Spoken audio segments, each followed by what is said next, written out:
Daripada Abi Hurairah radhiyallahu anhu, kata dia Nabi SAW bersabda, kata Nabi, ada satu orang laki-laki duduk di tengah padang pasir.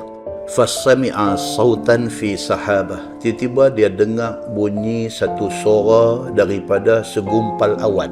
Daripada gumpalan awan tu terbit satu suara. Kata suara tu, dia kata isqi hadiqata fulan.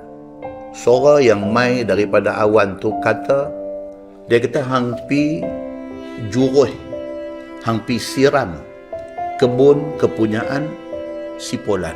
Dia sebut nama.